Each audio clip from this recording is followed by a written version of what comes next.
Norm, good morning. So what's the latest?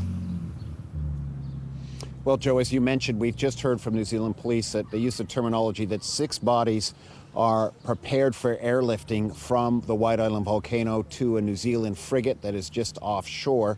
That would correspond with information we had before that they were well aware of the location of 6 of those bodies presumed dead on White Island. 2 other bodies are not accounted for, so there may be some searching going on to try and locate those bodies. We do know that this is all going to take a couple of more hours, according to that statement. They did say earlier that things were going a little bit slower than they had expected because of the protective clothing that these members of the Defense Force are wearing on White Island to account for the risk of volcanic activity. But it does appear that, as they say now, that this is well advanced, that the operation is going ahead. So who is it believed the deceased are? Well, Joe, it's really tough to say because we know that of the 8 that are on that island presumed dead, we believe 6 of them are Australians, 2 of them are New Zealanders. One's a guide with the tour company, which believed White Island Tours. However, of the makeup of those 6 bodies where they are pretty obvious, they had established where the location was through surveillance footage and even eyewitness accounts. We don't know the breakdown of where those 6 are, and then the 2 bodies that no one seems to have had a fix on yet in terms of where they're located. So we'll know that later, I suppose, when the bodies are brought back to Whakatane. Yeah. We saw that still image from the webcam there on the volcano of just a minute before the explosion of a group down in the crater.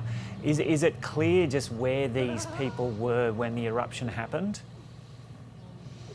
Yes, I do believe what we're led to understand is almost all of these people were in the crater. That's where you would go as a tourist, to go walking around in the crater. Many Australians, of course, have done that in years past. That's where you really get the feeling of the ash and the steam, and you can smell some of the acid in the air that's coming out of the volcano. That's where people want to go. That's where they were when this eruption took place.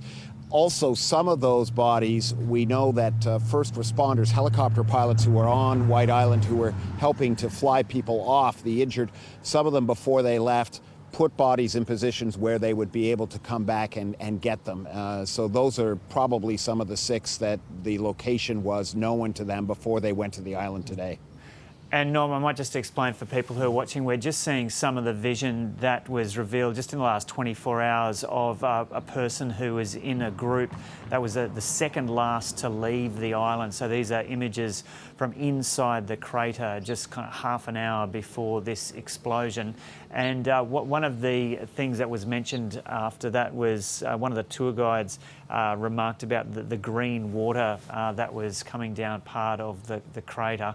Norm, has there been much of a discussion in New Zealand there about these shots showing this second last tour group being there inside this crater?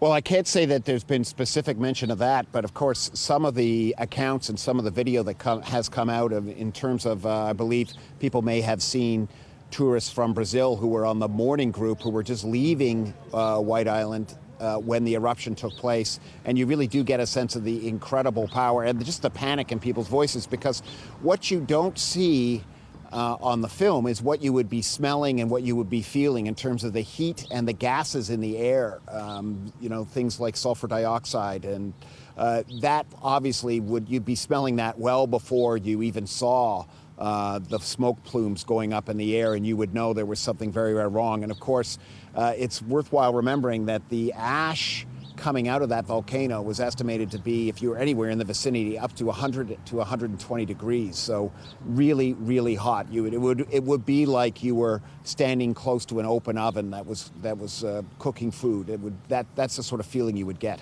Yeah, and we're seeing shots of some of the people down at the jetty, and it appears to be the case that explosion kind of went the way of the jetty. So even for those people who were outside of the crater, they were injured as well. And so what is the situation with the number of people injured at the moment and where they are?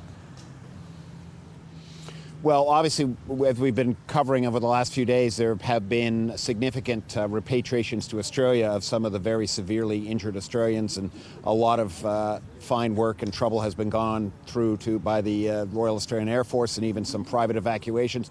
Our understanding is by the end of the day, another 7 Australians will have been transported back to Australia for care, and there'll only be 1 Australian left. I believe that takes the total number of injured in hospital here in New Zealand down to 15, and they are all suffering very severe injuries, extensive burns, and there have been several cautions that they don't expect all of them to survive. So we do expect they very well could increase the death toll as days go on.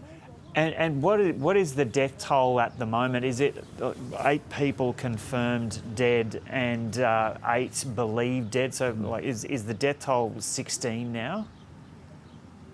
Well, I think, Joe, yes. I mean, we would say 8 dead, 8 presumed dead would be the accurate way to describe it. And as I mentioned, due to the condition of some of the people in hospital, both, it's worthwhile saying, both in New Zealand and now in Australia, we'll have to keep watching that. It's important to note that because people have been transported back to Australia does not necessarily mean at all that they are out of the woods. When you're dealing with these kinds of severe burns, massive amounts of skin missing, the risk of infection, things can go south very quickly. Yeah. And Norm, tell us about where you are now.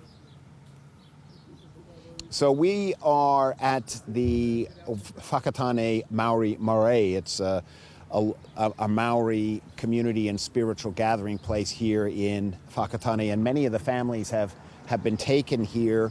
They were on a boat early this morning to go for a blessing ceremony to wish this operation well. Many of these families are connected to the New Zealanders who are presumed dead on the island, but there are some Australians with them as well. They have now come to this marae and they are meeting. They've been in there probably for about an hour and a half now, just waiting for the conclusion of this operation. Okay, Norman Hermont reporting there from New Zealand.